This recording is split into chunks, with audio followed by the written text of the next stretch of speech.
You know, this is the first year the Cannes Lions Festival of Creativity brought back in-person attendance, and it feels like we fell asleep in 2019 and woke up in 2022 amazed by great cases with metaverse, avatars, augmented reality, and great collaboration to save our planet. As for me, I was a little bit shocked by the report of LinkedIn CEO Ryan Orlansky. He shared some points, and one of them that the tech skills are more welcome than creative. There's been 32% decline in hiring for creative skills compared to 47% increase in tech skills. It's an interesting information, you know.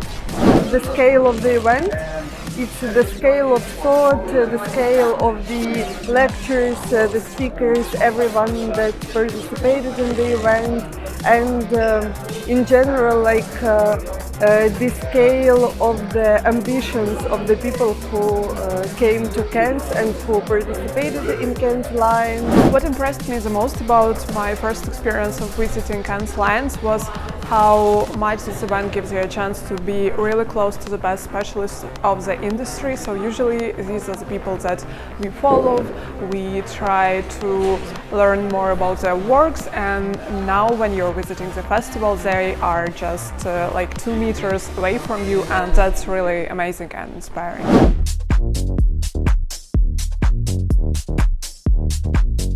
The first one is the morning after Island.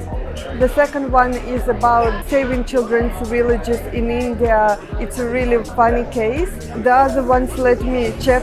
I have some of them in my notes. So it's invaluable food. The case about Michelin chefs uniting to create an ultimate food experience, and they asked Robert De Niro to participate.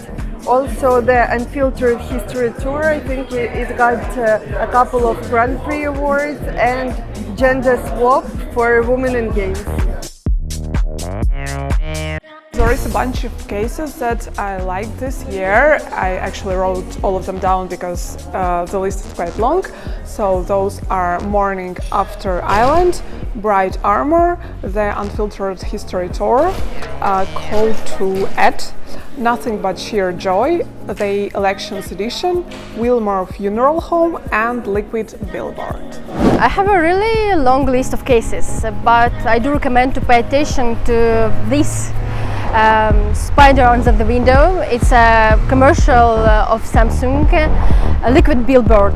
It's a great digital project. When Harry meets Santa, it's to celebrate diversity, and Convergence Station. It's a great multimedia experience. Tough Turban. And of course, my favorite project is the Unfiltered History Tour. The visitors use their smartphones to scan the museum's stolen artifacts and teleport themselves back in time to the home of countries of these artifacts. Visitors can hear the native speakers narrate the true histories of how these artifacts were stolen. It may seem like the project is about technology, you know. The Grand Prix in brand experience went to this case, but not only that. This project is a great possibility to rethink the true history of colonialism.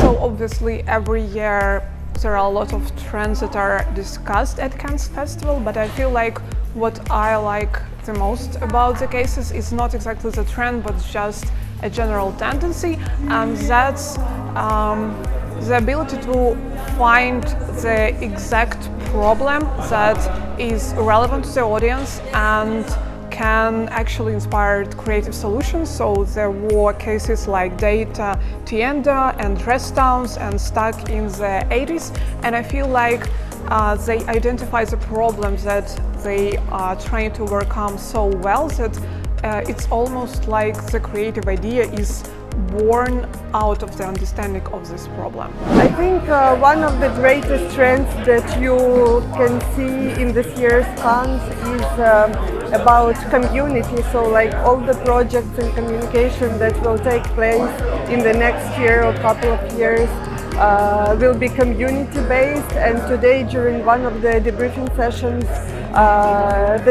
one of the judges said that unless you can see that your project is intended for a particular community, and unless you can clearly see which community is it made for, this project will be successful one. And if you are not sure about what community is it for, there might be some questions about how well have you done your job. It's a good question. Okay, as you will watch this video on YouTube channel, I would like to share with you some useful information. A lot of speakers on the festival highlighted the growth of short form videos, and more than 50% of viewers use YouTube Shorts to discover topics they want to watch longer version of. And this format is becoming more popular among the Generation Z. And of course, speaking globally, the metaverse and gamification has become a game changer for the industries. Someone told in the festival that the metaverse is a sexy idea, but we are still exploring what it will mean in the future. But I'm in.